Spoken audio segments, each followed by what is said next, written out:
Hi folks, welcome to Talking Sonics. I'm Jamie. I hope you're very well indeed. Well, if you've watched a few of my previous videos, you know that I love these Yamaha old consoles with the transformer mic inputs. And I don't know why or how, but the gods seem to send these to me in my direction. I picked this one up here, a 1602, an MQ1602 recently.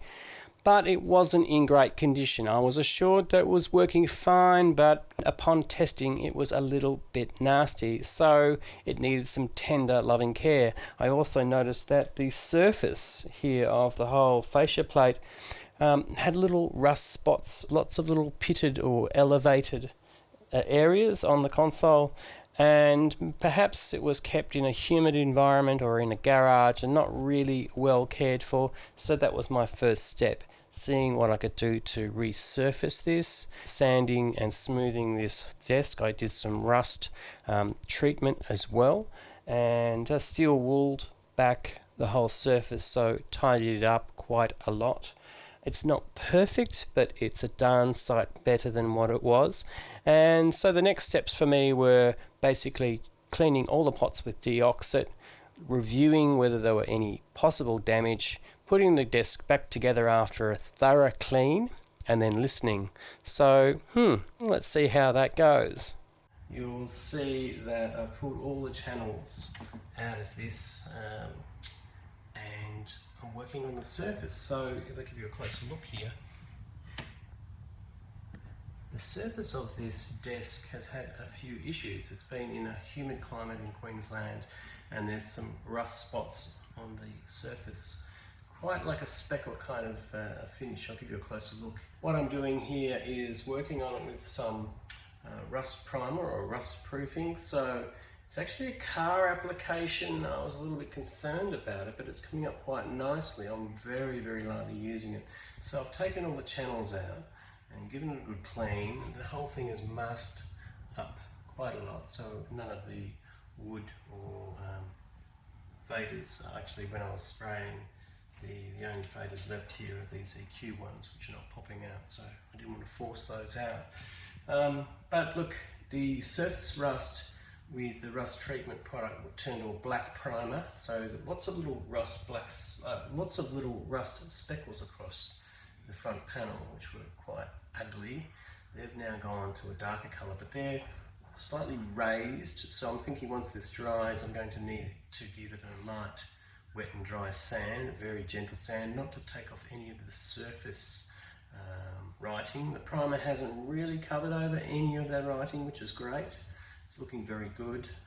Generally looking a bit shiny, so I think it would be nice to finish it off with a satin finish or a satin varnish once I've given that light sand, hopefully to restore to a flatter surface. Now, of course, the whole collection here of the channel boards, they're really looking very clean and beautiful, but I'm giving them a further technical polish.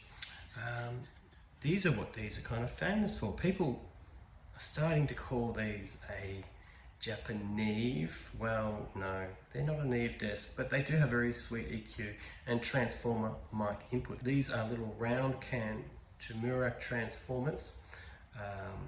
They are on the microphone input, and they add a richness and a smoothness to these guys. They do have wonderful EQ, a 4-band EQ and an auxiliary and fallback send, and a little switch at the top there is a mic and line input switch. So quite a simple thing. You'll see this shaft along here is for the gain input switching, and as you turn the knob shaft here, or this one here, it's a click stop switch there. That one clicks a bit like a Neve, how that clicks for the gain. The contacts go down through that shaft as you turn it, so they need a good clean.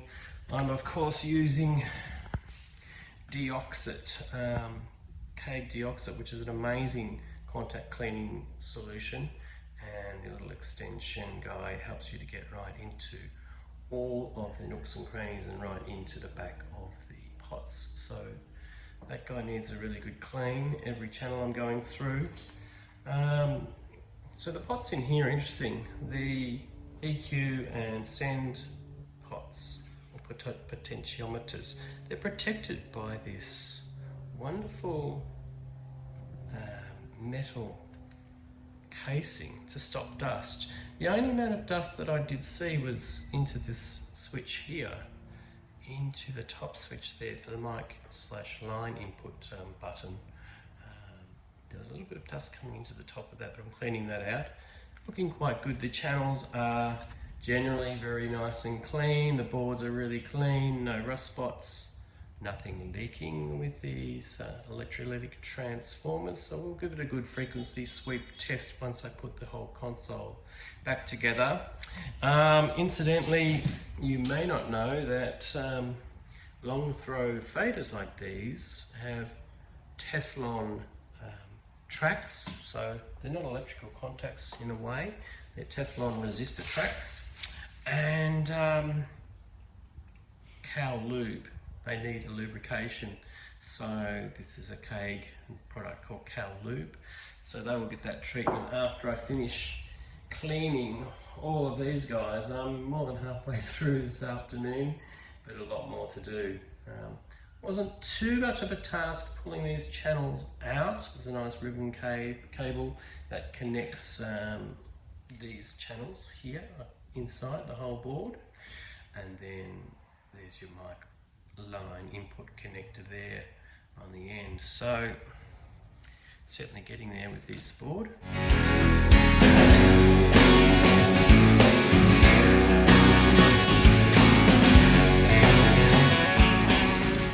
Okay, time for some frequency sweeps. I'm sitting on 1K here, peak, and I've set my level to -10. As you can see here, -10 dB. And I'm coming through, starting with channel 16 here on the Yamaha. Faders are balanced, and we're at -10. Coming back in here, so I'm doing the left and right program. So channel 16 on the Yamaha is centered with the pan pot. I'll balance our level back to -10 dB, and no EQ, of course. So we can sweep. Let's go up. 3K, 4K,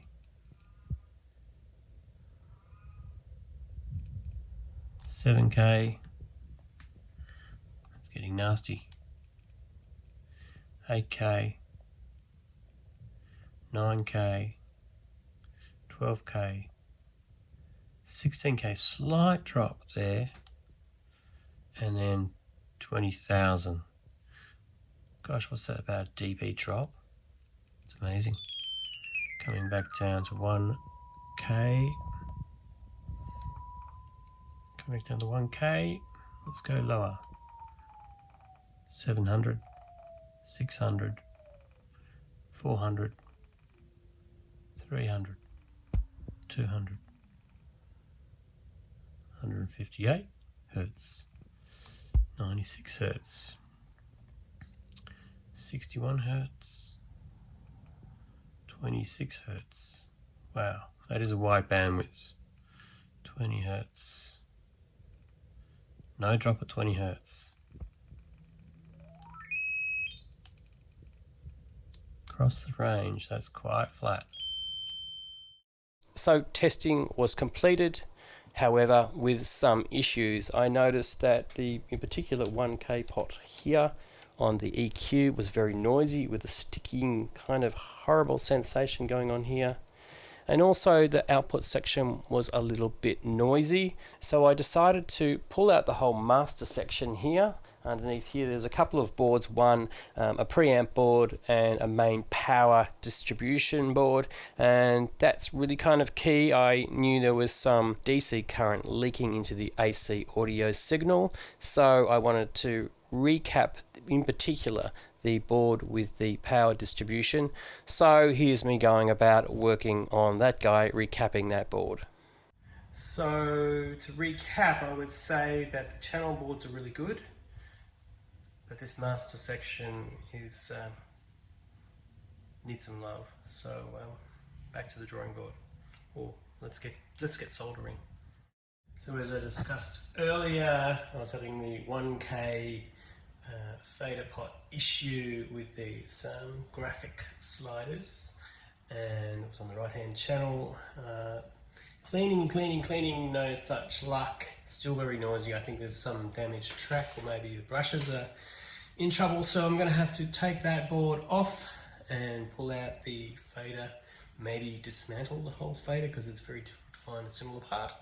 Likewise, this is a power circuit board. I'm going to replace some power caps on here because I've got some additional sort of scratchy white noise going on, so I think they could be a little bit sad and tired, so time to get soldering.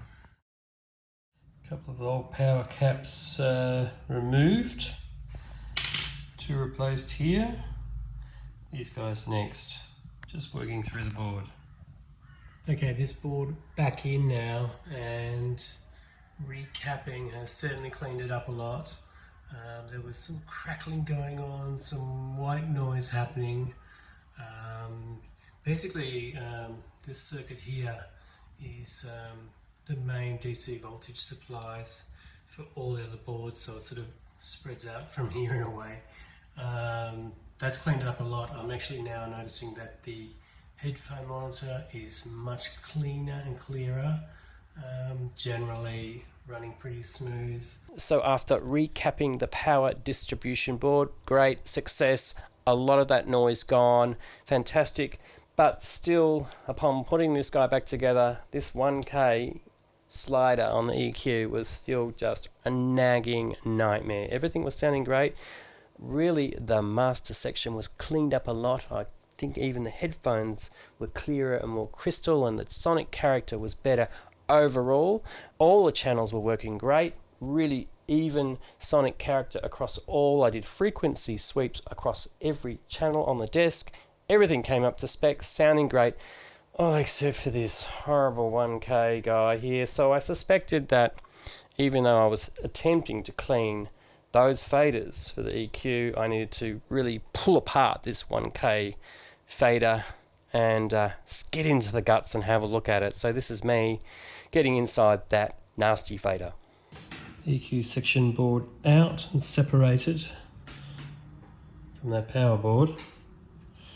This 1K guy slider needs to come out. I need a close inspection of the internals of that. Okay, I've managed to successfully desolder this 1K slider. The trick now is to pull these, or bend these silver tabs to remove the plastic cover here. Pull apart the fader and clean it. So that's the next step. And I'm breathing and screaming my message to you, and you know you can have me if you want to, and I'm trying to get right through to you, and you know you can have me if you want to. Looks quite clean. I am noticing that the little brushes that run along the track, one of these was bent out of place, so I'm just trying to align those. I think that might help. If I have a look at the track itself, I mean, to me it appears very, very clean in there. So the top of the track, I was getting some loss of signal and some noise in this sort of area here. So I am concerned maybe the brush was going off the track, particularly with one of the legs of the brushes just not being off center to the side. So straightening that up, but I'll give this more of a polish, maybe then measure it with a multimeter. Okay, I've put that back together. I'm just going to fold over those tabs again after cleaning and just slightly adjusting those brushes to the position, which might account for some of this strange movement noise I had when jiggling here previously. but otherwise looks clean. Okay, let's solder this guy back in.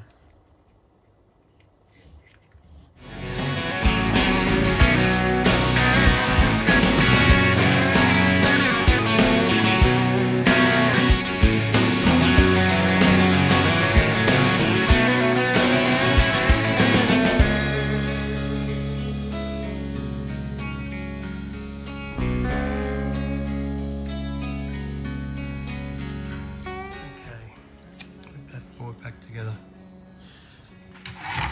with this section, and we'll piece the whole console back together. And I'm beaming and screaming my message to you, and you know you can have me if you want to, and I'm trying to get right through to you. Okay, I'm testing the graphic now. I've put that board back in. Got the headphones on, and I've had some good luck. That just a little bit of cleaning adjustment of the brush has solved that problem. So no longer have I got this evil noisy 1K pot here. I'm talking into this for myself with my headphones. Perfectly clear. So finally, a big problem solved there. Okay, so there wasn't a lot of dirt inside that fader, but there was this little brush that was not following the track correctly. Didn't appear right to me, so a little bit of gentle coercing and aligning, and I put the guy back together, re-soldered it back in, putting the whole thing back together, and some success. Everyone.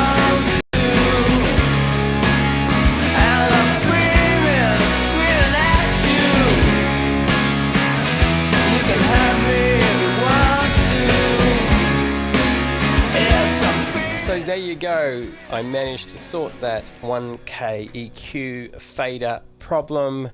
Now this thing is sounding quite amazing, and you know, can go on to live a much happier life.